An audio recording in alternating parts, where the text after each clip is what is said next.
14 ফেব্ৰুৱাৰীত পুনৰ গুৱাহাটীলৈ আহিব পাৰে প্ৰধানমন্ত্ৰী নৰেন্দ্ৰ মোদী। প্ৰধানমন্ত্ৰীয়ে সেইদিনা উদ্বোধন কৰিব পাৰে গুৱাহাটী উত্তৰ গুৱাহাটী সংযোগী দলং।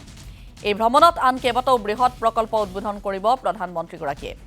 ফেব্ৰুৱাৰীতেই দ্বিতীয়বাৰলৈ অসমলৈ আহিব পাৰে প্ৰধানমন্ত্ৰীগৰাকী আৰু সেই ভ্ৰমণত প্ৰধানমন্ত্ৰীয়ে অসম ভূটানৰ মাজত ৰেলপথ নিৰ্মাণৰ আধাৰশিলা স্থাপন কৰাৰ কথা আছে। পুনৰবাৰ উল্লেখ কৰিছোঁ, প্ৰধানমন্ত্ৰী নৰেন্দ্ৰ মোদী শেহতীয়াকৈ বাগৰুম্বা দহৌ অনুষ্ঠানৰ বাবে আহিছিল আৰু সেই সময়ছোৱাতেই আন কেইবাটাও প্ৰকল্পৰ শুভ উদ্বোধন কৰিছিল আৰু পুনৰবাৰ গুৱাহাটী উত্তৰ গুৱাহাটী সংযোগী যিখন দলং সেই দলংখন শুভ উদ্বোধনৰ বাবে আহিব পাৰে প্ৰধানমন্ত্ৰী আৰু এই ভ্ৰমণৰ কালছোৱাতে আন কেইবাটাও বৃহৎ প্ৰকল্প উদ্বোধন কৰিব প্ৰধানমন্ত্ৰীগৰাকীয়ে।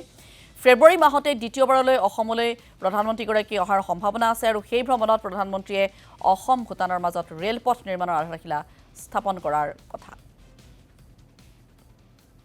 14 ফেব্ৰুৱাৰী তাৰিখে প্ৰধানমন্ত্ৰী নৰেন্দ্ৰ মোদী ডাঙৰীয়া গুৱাহাটীলৈ আকৌ এবাৰ অহাৰ সম্ভাৱনা আছে। 14 ফেব্ৰুৱাৰী তাৰিখে তেখেত গুৱাহাটীলৈ আহিলে গুৱাহাটী উত্তৰ গুৱাহাটীৰ মাজত সংযোগী ব্ৰহ্মপুত্ৰৰ ওপৰৰ বিশাল দলংখন তেখেতে উদ্বোধন কৰিব।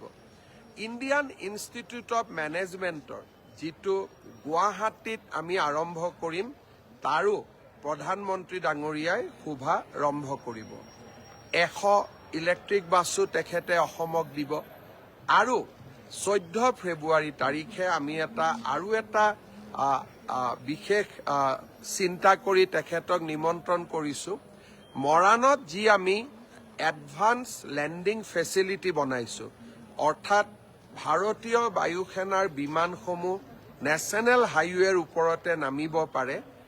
আমি প্ৰধানমন্ত্ৰী ডাঙৰীয়াক অনুৰোধ কৰিছোঁ যে এখন বিমানেৰে তেখেতেও ৰাষ্ট্ৰীয় ঘাইপথত অৱতৰণ কৰিব পাৰিব নেকি, এই চিন্তাও আমাৰ মনত আছে। প্ৰধানমন্ত্ৰী ডাঙৰীয়াক আমি নিমন্ত্ৰণ জনাইছোঁ। মই আশা কৰোঁ যে 14 ফেব্ৰুৱাৰী তাৰিখে অসমৰ ৰাইজে প্ৰধানমন্ত্ৰীৰ পৰা আৰু কেইবাটাও এনেধৰণৰ উপহাৰ লাভ কৰিব। ফেব্ৰুৱাৰী মাহত প্ৰধানমন্ত্ৰী ডাঙৰীয়া সম্ভাৱনা আছে দ্বিতীয়বাৰলৈ অসম ভ্ৰমণৰ বাবে অহাৰ। তেখেত যদি দ্বিতীয়বাৰৰ কাৰণে অসম ভ্ৰমণলৈ আহে, কোকৰাঝাৰ আৰু গেলেফু ভূটানৰ মাজত নতুন ৰেল লাইন এটাৰ তেখেতে আধাৰশিলা স্থাপন কৰিব। বহুত ডাঙৰ প্ৰজেক্ট হ'ব। ভূটানৰ লগত আমি ৰেলেৰে সংযোজিত হ'ম আৰু ৰেলৱে কোচ মেনুফেকচাৰিং ফেক্টৰী এটাও তেখেতে কোকৰাঝাৰত আধাৰশিলা কৰিব।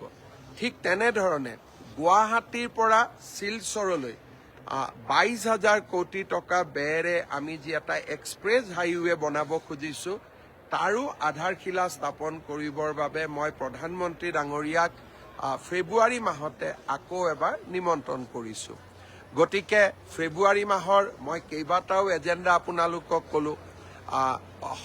মুখ্যমন্ত্ৰীৰ আত্মনিৰ্ভৰ অসম অভিযান, নিযুক্তি পত্ৰ বিতৰণ, স্বাভাৱিকভাৱে প্ৰধানমন্ত্ৰী ডাঙৰীয়াৰ অসম ভ্ৰমণ।